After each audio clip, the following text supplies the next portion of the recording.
आज का हमारा टॉपिक जो है वो है एंजाइम के कोफैक्टर होते हैं। ठीक है, कोफैक्टर जो होते हैं वो मेटालिक आयंस होते हैं। तो सबसे पहले हमें ये जानना है कि एंजाइम होते क्या हैं। Enzymes are 3 dimensional globular protein होते हैं और उस पूर्ण एंजाइम को हम कहते हैं, ग्लोबुलर प्रोटीन एंजाइम को होलो एंजाइम कहते हैं। तो ज़रा देखिए यहाँ पर होलो एंजाइम जो है, कंप्लीट एंजाइम जो होता है, और उससे जो सिंपल वाले एंजाइम होते हैं वो सिर्फ पेप्टाइड बॉन्ड के बने होते हैं। लेकिन जो होलो एंजाइम होते हैं इसको कॉन्जुगेटेड एंजाइम भी कहते हैं। ये आपके 2 कंपोनेंट के बने होते हैं। दी 2 कंपोनेंट जो है, एक होता है एपो एंजाइम और एक होता है कोफैक्टर होता है। याद रखिएगा, एपो एंजाइम हमेशा जो है ये प्रोटीन का बना हुआ होता है, जबकि जो कोफैक्टर जो होते हैं ये नॉन प्रोटीनेशियस पार्ट होता है। ठीक है, आज हम आपके सामने जो है एपो एंजाइम की बात नहीं कर रहे हैं, कोफैक्टर की बात कर रहे हैं। और कोफैक्टर जो है ये 2 तरह के होते हैं।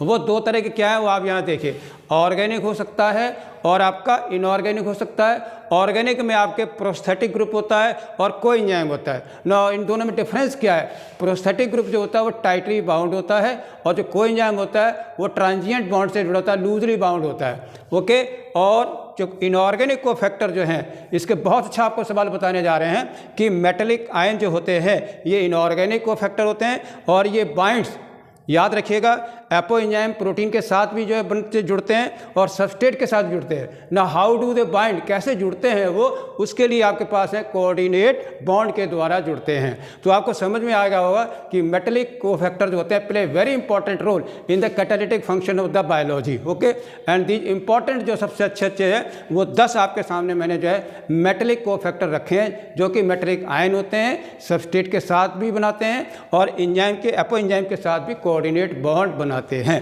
ठीक है, अब जरा देखिए यहाँ पे मेटल आयंस हैं और ये इनके मैंने आपके एंजाइम दिए हुए हैं। किस एंजाइम में कौन कौन से आपके मेटालिक फैक्टर पाए जाते हैं, चाहे वो ग्लाइकोलाइसिस हो, चाहे वो क्रेब्स साइकिल का गोला हो, कोई भी बायोकेमिकल रिएक्शन हो, उसके ऊपर मेटालिक कोफैक्टर जो है एरो के ऊपर लिखा होता है। और आज आप उनको देखिए। सबसे पहले लेट अस टेक क्यूपरसाइन। जैसा कि आपको पता है इलेक्ट्रॉन ट्रांसपोर्ट सिस्टम में आपका क्यूपरसाइन भी होता है, क्यूप्रिकन है। The 2 most important cofactor in the ETS are क्यूपरसाइन एंड कॉपर के साथ आयरन आयन, यानी फेरस और फेरिक। और यहाँ देखिए क्यूप्रिक आयन जो है वो साइटोक्रोम ऑक्सीडेज A और A3 में और एस्कॉर्बिक एसिड ऑक्सीडेज में होता है। अगर ये मेटालिक फैक्टर ना हो तो आपकी कैटालिटिक एक्टिविटी नहीं होगी। दूसरा देखिए, फेरस या ferric ion, cytochrome oxidase AA3। मैंने आपको पहले ही बताया है कि ये कॉपर एंड फेरस, ये दोनों जो है कंपोनेंट जो है मेटालिक फैक्टर आपके उसमें होते हैं। और इसमें देखिए कैटालिज, कैटालिज वेरी इंपॉर्टेंट जो है, हाइड्रोलिटिक जो होता है तोड़ता है इसको, H2O2 जो कि टॉक्सिक होता है। हाइड्रोजन परऑक्साइड को तोड़ने वाला एंजाइम कौन है? Catalase, only in presence of ferric ion.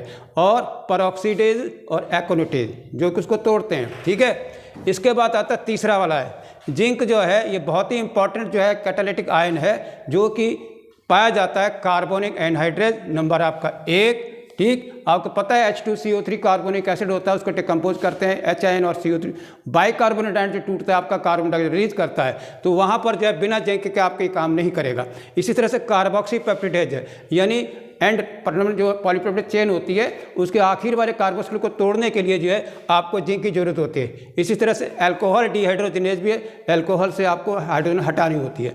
इसी तरह से आपका हेक्सोकाइनेज में भी है। आपने शुरू में देखा होगा ग्लूकोज, उसको ATP देते हो, उसके बाद बनाते हो ग्लूकोज 6 फॉस्फेट, वो ओनली इन प्रेजेंस ऑफ किसके?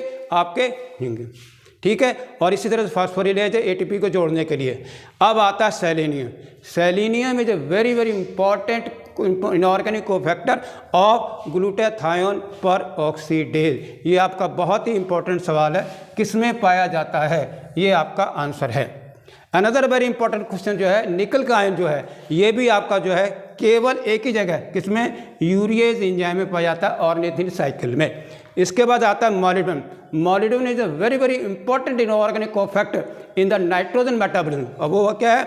डाई नाइट्रोजिनेज और जैंथन ऑक्सीडेज में होता है। वेरी इंपॉर्टेंट इसका जो मॉलिब्डेनम का वो डाई नाइट्रोजिनेज में है।